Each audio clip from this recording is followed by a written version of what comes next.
Oh, hi, I'm Weston. I love talking about the Astros. I'm recapping Game 58 of the regular season. Astros fall to the Rangers 5-4. We got out hit 8-7. We were so close, man. We were so close. One strike away. We were almost there, but we're back to 500. And I feel like I've said that a dozen times in the past dozen games. We really can't get above it. We just flip-flop every game.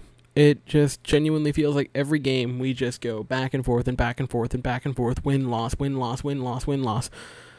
And it happened again.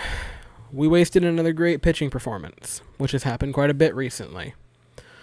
Starting with that starting pitching, Jose Urquidy was incredible through 7 innings. 2 runs, no walks, 5 strikeouts. The only 2 runs were on 2 solo home runs. He was very, very good tonight. Jose Urquidy kind of confuses me, by the way, because there are some nights where he'll go 5 innings and strike out 11, and others where he'll go 7 and strike out 5. Like, are you a strikeout pitcher? Are you a contact pitcher? Like, he seemingly can switch between, like, a Garrett Cole and a Dallas Keuchel seemingly from night to night. And now I made myself a little bit depressed because I named 2 pitchers that aren't on our team anymore. Way to go, Weston. Again, he was fantastic tonight. No walks. Really seems like he's getting his control under his feet. I wouldn't be potentially opposed to having him start maybe the second game of the postseason, maybe even start the postseason. With the way he's been pitching recently, he is really seemingly in control.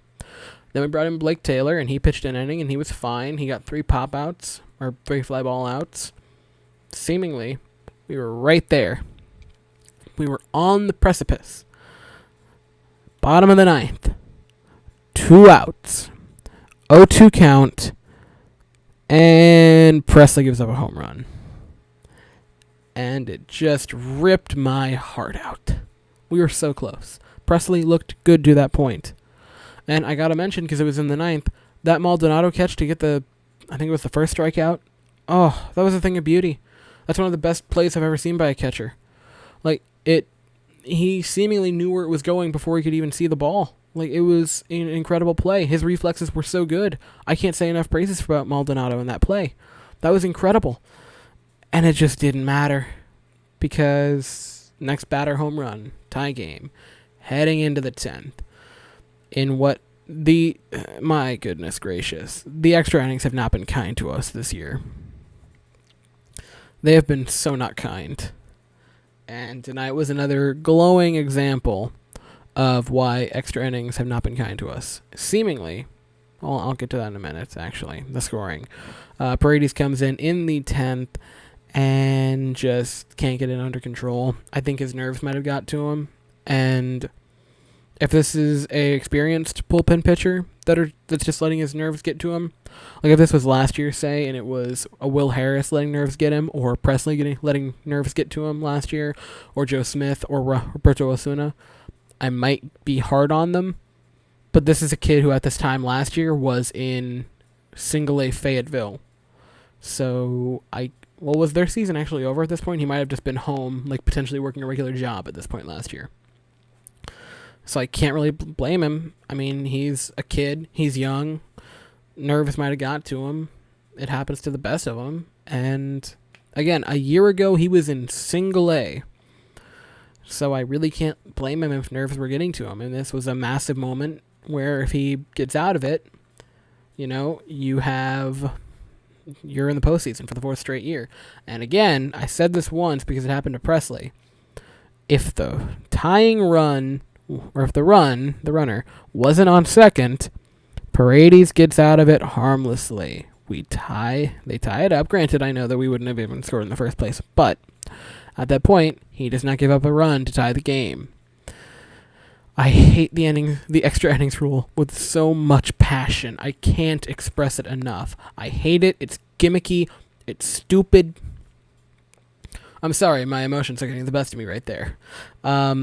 He just didn't look good. Gave up a walk, a weird Yuli error. It wasn't ruled an error. I think it was ruled a fielder's choice.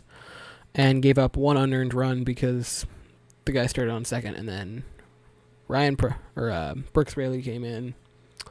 And fielder's choice went home. Moldy, for a second, I just assumed the worst because of all that happened in the NFL the past week. But I was like, oh, did he tear his ACL? Because that's the way 2020's going. But he walked off on his own power, so I'm hoping it was just a spur-of-the-moment thing and just turned weird and can be ready for the postseason. Because if we don't have Maldonado, I'm very nervous going into the playoffs. Oh boy. Then the offense, Springer had a RBI triple in the third inning, or in the fifth inning, excuse me. Then in the sixth, Bregman hit a home run. I think Bregman's waking up. I really, really, really hope so. Then in the eighth, to give us the lead, Yuli hit a RBI single to score Altuve. And then in the 10th, Bregman hit a sac fly again to score Altuve, which gave us yet another lead that we just couldn't hold on to. This was a hard night, especially since at the time I'm recording this, the Angels were up a run over the Dodgers. I can't take this, man. And I will say this, in the ninth inning, I had that sinking feeling in my gut again.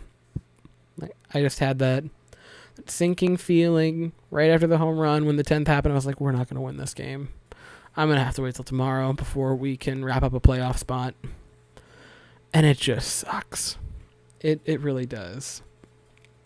Like, this has been a bad year for everyone, really, but especially for the Astros. And I will say this, I might get some heat for it. Even if we make the playoffs, we do not deserve to make the playoffs. We have not looked good. We have kept flip-flopping back and forth, wins and losses, tossing them back and forth like hot potato. And I'm still rooting for us, obviously. I'm not saying anything like, oh, I'm not rooting for us to make the playoffs. Of course I am. I want the Astros to make the playoffs. I'm hoping for it. I'm rooting for it every night. I'm watching every pitch. I want us to make the playoffs because I want to keep making these well into October. But we have not played like we deserve this playoff spot, and that makes me very sad because this is a very good team, and we just haven't shown it. And tonight is sort of another example. Like, granted, tonight I give us a slight excuse because their starting pitcher has been very good this year. I believe he's rocking a sub-2 ERA entering the game, which granted he hasn't pitched a ton, but still, he was very good for the innings he's played. But this was just another heartbreaking night. It's gone back and forth. I think this is like the fifth or sixth straight time we've flip-flopped. It just feels like the past dozen or so games have been win on one night, lose the next, win the next, win or lose the next. And it's just been an emotional roller coaster.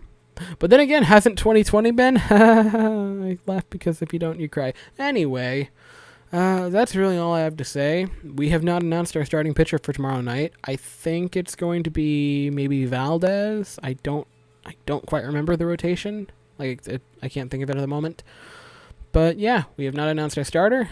Thank you so very much for watching. I hope you have an absolutely fantastic day. And as always, go Stros.